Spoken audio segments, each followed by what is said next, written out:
everyone. Good morning all.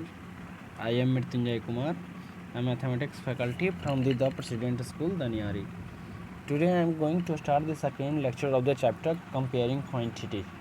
Basically this lecture is class 8th. So let's start the lecture. तो हम लोगों ने comparing quantities के पिछले लेक्चर में ratio and proportion chapter start किए थे, जिसमें से रेशियो में हम लोग इक्विवेलेंट रेशियो क्या होता है वहाँ तक हम लोग कंप्लीट कर चुके थे। रेशियो का टाइप क्या था, प्रॉपर्टीज क्या था, वो सब कुछ हम लोग सीखे थे। आज उसके आगे इस लेक्चर में हम लोग पढ़ते हैं। तो हम लोग इक्विवेलेंट रेशियो तक पढ़े थे। इक्विवेलेंट रेशियो क्या होता है? इक्विवेलेंट रेशियो क्या होता है कि कोई भी रेशियो, पहले तो रेशियो क्या होता है, किसी भी फ्रैक्शन का सबसे लोएस्ट फॉर्म होता है। सपोज 10/12, ये क्या है, 10/12 है। इट मीन्स ये किस रेशियो में है, लोएस्ट फॉर्म इसका करेंगे तो क्या हो, 5 to 10 6 to, यानी 5:6 ये है। रेशियो को हम लोग डिवीजन के रूप में लिखते थे 5/6, ये था।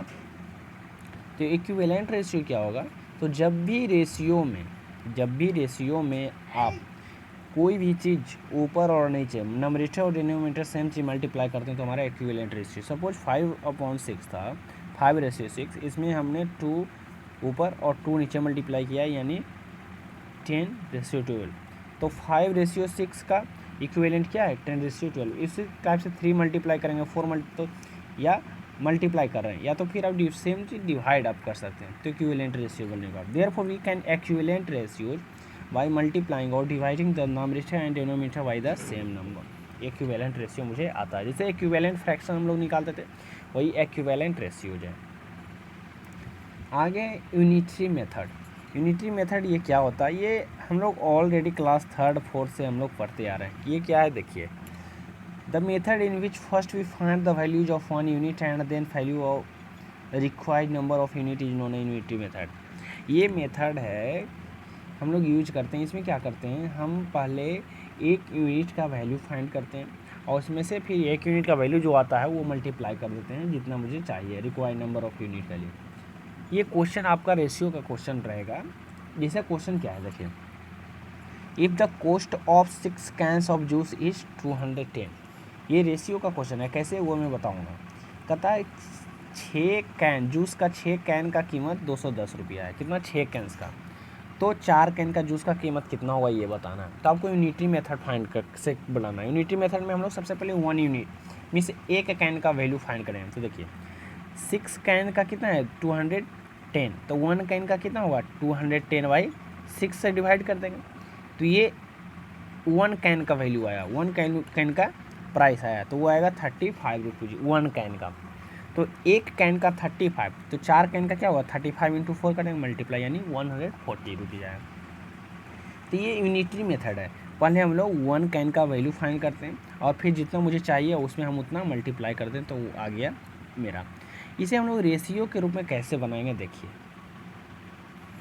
हम लोग एक कॉलम बनाएंगे, एक टेबल बनाएंगे ऐसा, और इसमें क्या करेंगे, देखिए, पहले किसके किसके बीच में है, if the cost of 6 cans of juice, यानी जूस 6 कैन और प्राइस। तो यहाँ देखें कैन और RS यानी प्राइस। तो यहाँ देखिए पहले कितना था, 6 कैन, तो कीमत कितना था, 210 ये था। अब कहता है 4 कैन, तो 4 कैन प्राइस हमको ये फाइंड करना है। तो ये क्या करिए, आप ये दोनों को मल्टीप्लाई कीजिए, क्रॉस मल्टीप्लिकेशन, और दोनों को इक्वल कर दीजिए। तो यानी ये मान लीजिए कीमत कुछ हम मान लीजिए x है, यानी 6 × x इक्वल्स टू, ये दोनों मल्टीप्लाई हुआ था 210 × 4 होगा। तो x का वैल्यू आपको फाइंड करना है, तो x इक्वल्स टू, ये 6 इधर जाएगा तो क्या होगा, डिवाइड हो जाएगा, 210 × 4/6, यही तो हो जाएगा ना, आपका वैल्यू आ जाएगा 140। तो ये रेशियो से आप बना सकते हैं ऐसा।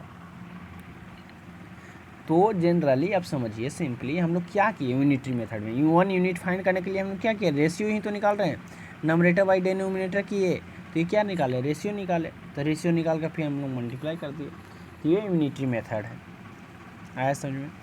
उसी तरीके से दूसरा क्वेश्चन है यूनिटरी मेथड का, कि देखिए, a motor bike travels 220 kilometre in 5 litres of petrol. 5 litre में 220 किलोमीटर जाता है। तो how much distance will it cover in 1.5 litre, 1.5 litre में कितना डिस्टेंस कवर करेगा।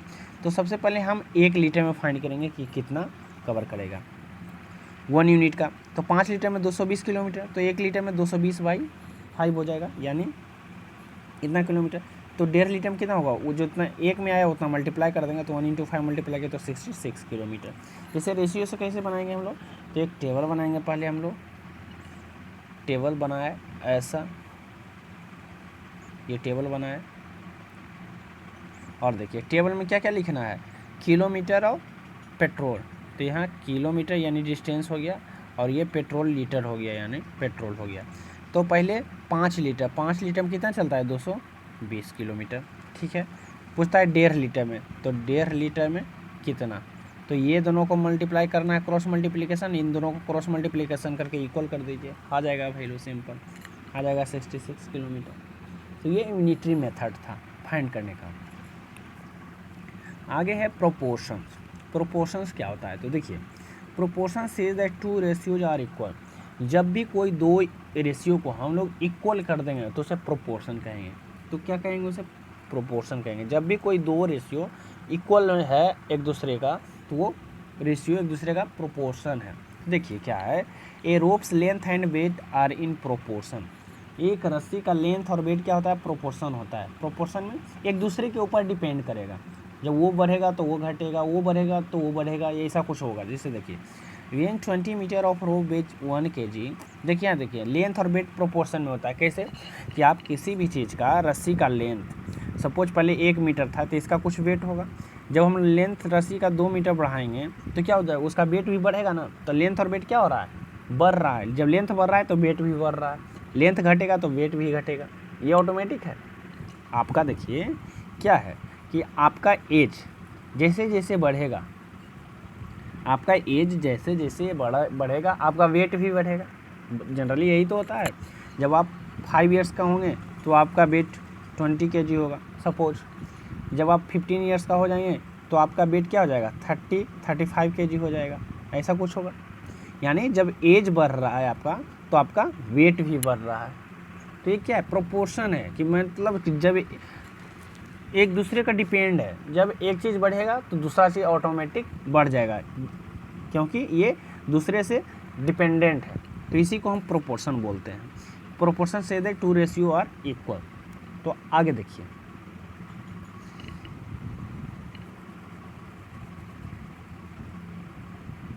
टू रेशियो इक्वल होगा उसे हम लोग प्रोपोर्शन बोलेंगे। सपोज जब 5 इयर्स था आपका, जब एज 5 इयर्स था तो आपका एज 20 था, तो इसका रेशियो कितना हो जाएगा, 1/4, 1/4। ये 1/4 आया। तो इसी तरीके से जब आपका 10 इयर्स होगा तो आपका एज कितना होगा, जब आपका 10 इयर्स एज होगा तो आपका वेट कितना होगा, ये फाइंड करना है। तो कैसे फाइंड करेंगे, प्रोपोर्शन से। तो जब आपका 5 इयर्स एज था तो 20 kg वेट था, तो 5/20 इक्वल्स टू, पहला रेशियो इक्वल्स करेंगे कब, दूसरा रेशियो से, प्रोपोर्शन है, यानी हम मेरा वेट निकल जाएगा। अब इन दोनों को क्रॉस मल्टीप्लिकेशन कर देंगे तो वेट निकल जाएगा हमारा। तो प्रोपोर्शन से हम लोग जो हम लोग को फाइंड करना रहेगा वो इजीली हम लोग फाइंड करेंगे। तो प्रोपोर्शन का जो साइन, हम लोग का रेशियो का साइन ऐसा था, तो प्रोपोर्शन का जो साइन होगा इसके साथ एक और ऐसा रहेगा, यानी 4 पॉइंट टाइप का ऐसा रहेगा, उसे हम लोग प्रोपोर्शन बोलेंगे।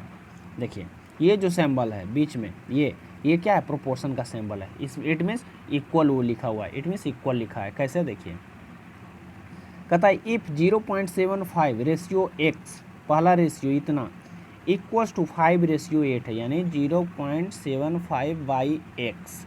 Ratio means y equals to, proportion means equal 5/8। It means ये क्या कहता है कि ये जो 2 रेशियो है, पहला रेशियो ये, दूसरा रेशियो 5/8, दोनों इक्वल है, यानी दोनों प्रोपोर्शन में, एक दूसरे के प्रोपोर्शन में। जब ये रेशियो चेंज होगा तो ये भी रेशियो चेंज होगा। आया समझ। तो ये एक्स का वैल्यू आपको फाइंड करना है, तो ये दोनों मल्टीप्लाई कर दीजिए, आ जाएगा वैल्यू। क्रॉस मल्टीप्लिकेशन आप कीजिए तो 1.20 आ जाएगा। तो ये प्रोपोर्शन था। आगे डायरेक्ट वेरिएशन या डायरेक्ट प्रोपोर्शन। प्रोपोर्शन 2 टाइप्स का होता है, एक डायरेक्ट प्रोपोर्शन और एक इनडायरेक्ट प्रोपोर्शन। तो डायरेक्ट प्रोपोर्शन या direct variation, proportion means variation, very करेगा। तो डायरेक्ट प्रोपोर्शन क्या किसको बोलेंगे, ये two quantities are said to be vary directly if the increase in one quantity causes the increase या decrease in the other quantity।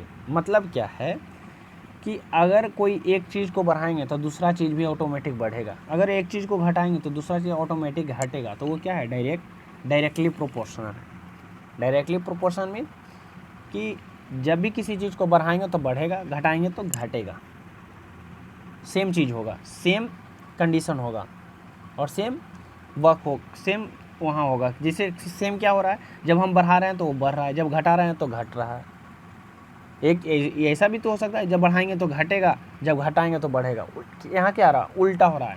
तो ये डायरेक्टली प्रोपोर्शन नहीं है। डायरेक्टली प्रोपोर्शन में क्या होगा, जब बढ़ाएंगे तो बढ़ेगा, घटाएंगे तो घटेगा, यही चीज़ होता है। तो ये डायरेक्टली प्रोपोर्शन होता है।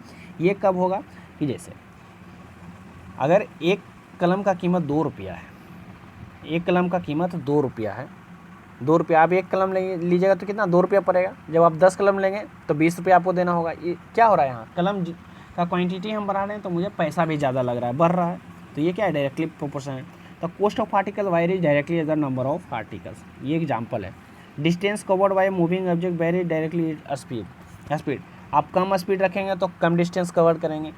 आप साइकिल अगर चलाते हैं, आप कम स्पीड से साइकिल चलाएंगे तो कम डिस्टेंस कवर करेंगे, अगर ज़्यादा स्पीड से साइकिल चलाएंगे तो ज़्यादा स्पीड का कवर करेंगे।